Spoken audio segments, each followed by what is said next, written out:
जय जय रघुवीर समर्थ। श्रीमद दासबोध दशक 16वा तत्वान्वयाचा समास 7वा महद्भूतनिरूपण नाम श्रीराम समर्थ। पृथ्वीचे मूळ जीवन, जीवनाचे मूळ अन्न, अग्नीचे मूळ पवन, मागा निरोपिलेय। पृथ्वीचे मूळ जीवन म्हणजे पाणी हे आहे, पाण्याचे मूळ अग्नी हे आहे, अग्नीचे मूळ वायू हे आहे, याचे निरूपण पूर्वी केले आहे।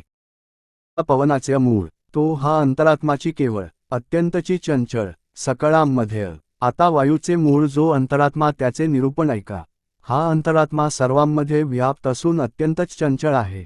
तो येतो जातो दिसेना, स्थिर होऊन बैसेना, ज्याचे रूप अनुमानेना वेदश्रुतीसी। तो येतो जातो पण दिसत नाही, जराही स्थिर होऊन बसत नाही। वेद आणि श्रुतीही त्याच्या रूपासंबंधी अनुमान करू शकत नाहीत।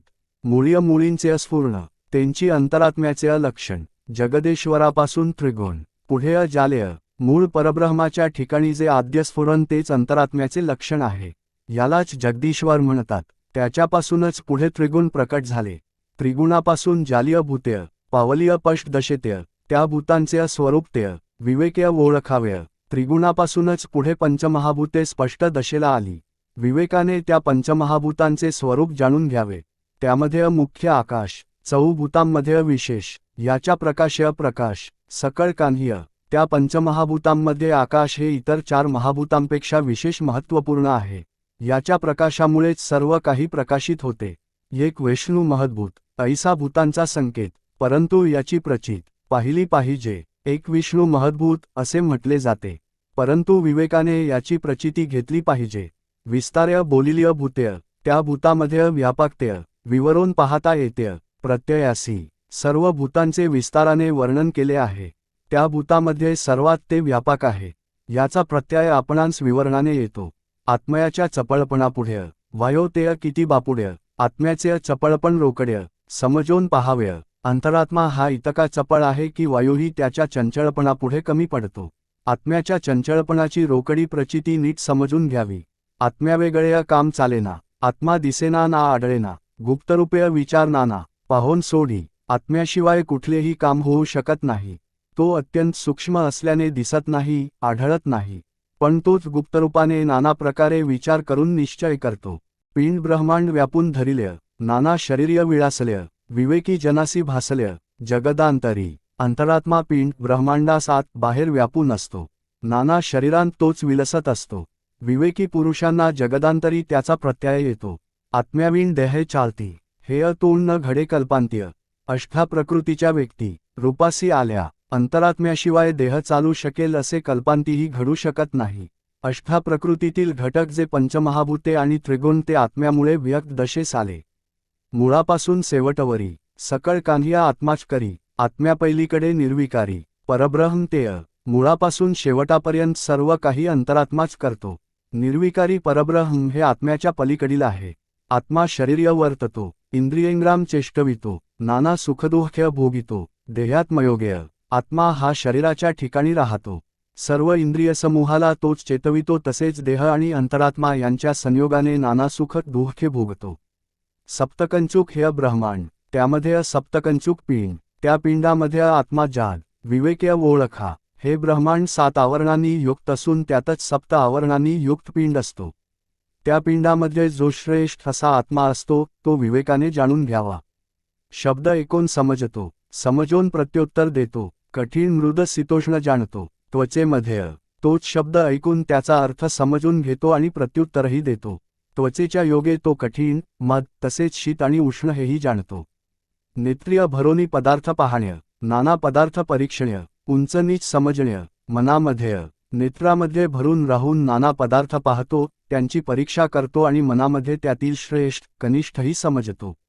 क्रूरदृष्टी सौम्यदृष्टी, कपटदृष्टी कृपादृष्टी, नाना प्रकारींच्या दृष्टी भेद जाणे। क्रूर दृष्टी, सौम्यदृष्टी, कपटदृष्टी, कृपादृष्टी नाना प्रकारच्या दृष्टींमधील भेदही तो जाणतो। जिभेमध्ये नाना स्वाद, निवडून जाणे भेदाभेद, जे जाणे ते विशद करुनी बोले। जिभेमध्ये राहून तो नाना स्वादामधील भेद अभेद जाणू शकतो आणि जे जाणतो ते स्पष्ट करून सांगही शकतो, बोलू शकतो। उत्तम अन्नाचे परिमळ, नाना सुगंध परिमळ, नाना फळांचे परिमळ, घ्राणेंद्रिय जाणे। घ्राणेंद्रियाच्या योगाने तो उत्तम अन्नाचा सुंदर वास, नाना प्रकारचे सुगंध, नाना फळांचे फुलांचे गंध वगैरे जाणतो. जिभेने स्वाद घेण्या बोलण्या, पाणीइंद्रिय घेण्या देण्या, पादेंद्रिय येण्या जाण्या, सर्व काळ जिभेने स्वाद घेणे आणि बोलणे, हाताने पदार्थ देणे आणि घेणे, आणि पायांनी येणे जाणे वगैरे सर्व क्रिया सर्व काळ अंतरात्माच करीत असतो. शिस्नेंद्रिय सुरतभोग, गुदैंद्रिय मळोत्सर्ग, मनेंकरुनी सकळ सांग, कल्पून पाहे. जनेंद्रियांनी कामभोग, गदिंद्रियाने मलोत्सर्ग करणे, मनाने सर्व प्रकारच्या कल्पना करणे. ऐसे व्यापार परोपरी, त्रिभुवनी एकलाची करी, त्याची वर्णावया थोरी, दुसरा नाही. असे परोपरीचे व्यापार त्रिभुवनात तो एकटाच करीत असतो. त्याची थोरवी वर्णन करायला त्याच्याशिवाय दुसरा कोणी नाहीच. त्याविण दुसरा कैचा, जे महिमा सांगावा तयाचा, व्याप आटोप आत्मयाचा, न भूतो न भविष्यती. त्याच्याशिवाय दुसरा कोणी नाहीच, तर त्याची थोरवी कशी वर्णावी. अंतरात्म्याचा व्याप आणि त्याची कार्यशक्ती ही पूर्वी कधी झालेली नाही व पुढेही कधी होणार नाही, अशी विलक्षण आहे. 14 विद्या 64 कळा, धूर्तपणाच्या नाना कळा, वेदशास्त्र पुराण जिव्हाळा, तेणेंविण कैचा. 14 विद्या 64 कला, शिवाय धूर्तपणाच्या नाना कळा, तसेच वेद, शास्त्रे, पुराणे यांचे रहस्य हे सर्व अंतरात्म्यामुळेच जाणणे शक्य आहे.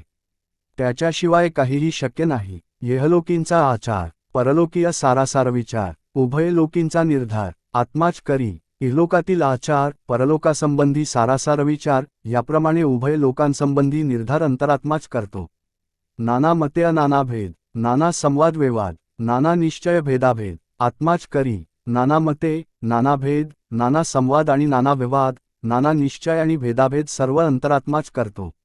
मुख्यतत्व विस्तारल्य, तेणे तयास रूप आणिल्य, येणेंकरिता सार्थक जाल्य, सकळ कान्ह्य. मुख्य तत्वाचा विस्तार होऊन या सृष्टीच्या व्यापास रूप प्राप्त झाले. या अंतरात्म्यामुळे सर्व काही सार्थक झाले आहे. लिहिण्या वाचण्या पाठांतर करण्या, पुसण्या सांगण्या अर्थ करण्या, गाण्या बाजवण्या नाचण्या, आत्म्याच करिता. लिहिणे, वाचणे, पाठांतर करणे, विचारणे, सांगणे, अर्थ करणे, गाणे, वाद्य वाजवणे, नाचणे हे सर्व काही अंतरात्म्याकरताच असते. नाना सुख्या आनंदतो, नाना दुःख्य कष्टी होतो, देह धरितो आणि सोडितो. नाना प्रकारे अंतरात्माच नाना सुखांनी आनंदित होतो, नाना दुःखांनी कष्टी होतो, नाना प्रकारचे देह धरतो आणि देह सोडतो. एकलाची नाना देह धरी, एकलाची नटे परोपरी, नट नाट्यकळा कुसरी. त्यावेळी नाही. अंतरात्मा एकाच नाना देह धारण करतो, एकटाच नाना प्रकारे नटतो. नट नाट्यकला कौशल्य अंतरात्म्याशिवाय काहीच होऊ शकत नाही. एकलाची जाला बहुरूपी, बहुरूपी बहुसाक्षपी, बहुरूपेय बहुप्रतापी आणि लंडी. तो एकटाच बहुरूपी होतो आणि बहुरूप्याप्रमाणे नाना सोंगे घेतो. तो बहुरूपी असून मोठा उद्योगी आहे. अनेक रूपे धारण करतो. कधी तो अत्यंत प्रतापी बनतो, तर कधी भित्र्याचे सोंग घेतो.